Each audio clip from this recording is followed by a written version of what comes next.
Welcome to the Dwarven Forge Build of the Month for July of 2019. I'm Nate, and I'm going to walk you through the Kobold Cove. We built this encounter with one Erinthor Mountains Set and one 12x12 water terrain tray.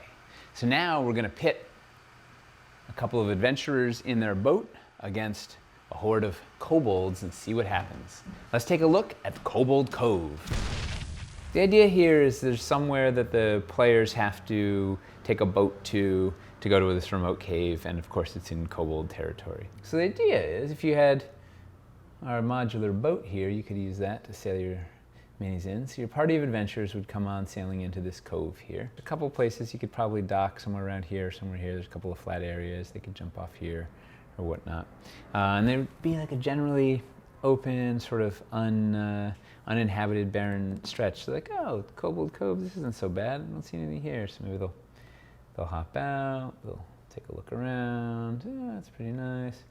Nothing too noteworthy, except there's a nice little trail going up here to this second level. Theoretically, they'll just head on up, probably fighters first, head up to the second story. And this is where the trouble will set in. So at some point, once they get in a precarious position, maybe around here, our kobold friends will unleash their ambush. So we have a bunch of kobolds will leap out from over this sort of hidden area back here, right? Have a bunch of them come on out. Whoa. Back here, unbeknownst to the players, there's a secret door here.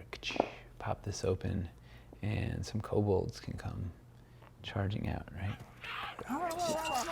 And then they'll run off to go get the squishies, go get the casters, ambush them from behind. Put some pressure on. If the casters are in the back, the fighters in the front, we can kind of do this little pincer maneuver. And what you're going to end up with is this really neat, dynamic, two-level combat. Theoretically, these guys, there's a bottleneck here. We're going to get some guys coming up from behind up here to maybe ambush the casters or whoever's, the squishies in the back of the line. We have a really fun opportunity to do some squeezing rules over here where these small-sized kobolds can fit through the crack, but if you want your large adventurer to go through there, you got to do some squeezing movement. You have this stuff. You could hop up and over the obstacles if you want to get some Z-axis in there, and we can have these guys sort of swarming all around. It should make for a sort of a fun, dynamic encounter where even a simple kobolds can suddenly create quite a menace. And you could, if you want, we could have some fun stuff. Like there could be guys who maybe pop out from like top side or something. Maybe they're up here with nets.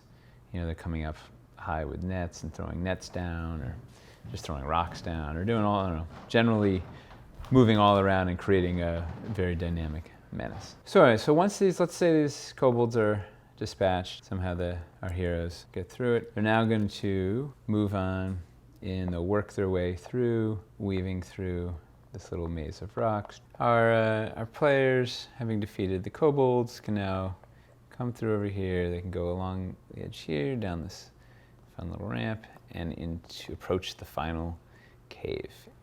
And if they didn't go back and investigate the little secret cave where the kobolds came out of, you could have a second wave come running out here, and they could come up to the edge and they could start pelting the players with rocks, knives, nets, whatnot. And if you wanted to get really mean, you could bring out a goat assist or some sort of winged attacker and have this guy sort of flying around, harrying them while they're in this sort of ambush pit here. So the players have now dispatched the second wave of kobolds. They're all slain. Yay, they're dead. And now they can go inside the cave. That's the reason they came here. So here we have a fun reveal. So we can lift off this little topper, whoop, and reveal that we have inside. Look, there's a whole little cave in here built with Erinthor pieces. So the players can come on in, they can get their treasure, a barrel of fine dwarven spirits. Maybe what they came for is in here. It's the oracle scroll. They can take this back to their boat. And of course, for fun, you can, as soon as they disturb the treasure, it summons the great elder earth elemental. And then maybe we have a little chase scene as they're running out. They kind of race their way back to their boat with the Elder Earth Elemental in hot pursuit as they're running, hopefully not dropping the treasure or the ale.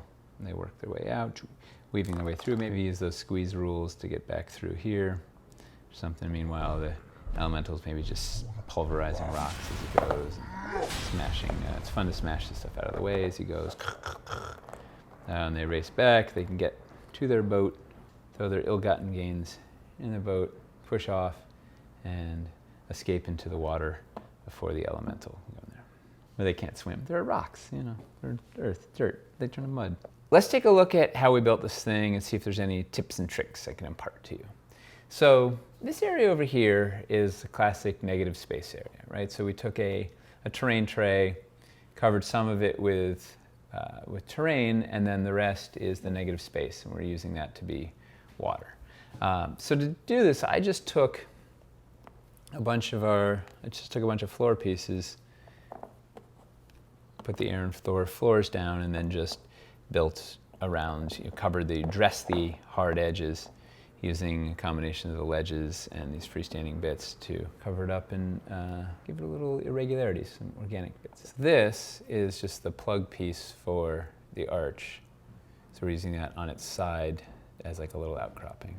And then on the backs of these pieces, we use the ledges to sort of take this hard edge and make it soft right on the floors, and broke that area up. So then over in this sort of landing area here, once again, just a bunch of floors. We took some of the straight pieces and just built a kind of a wall across. I used some ledges over here. I stacked up 3 of the ledges to kind of soften this hard edge, so it feels more organic. And this was our little hidden cave door over there.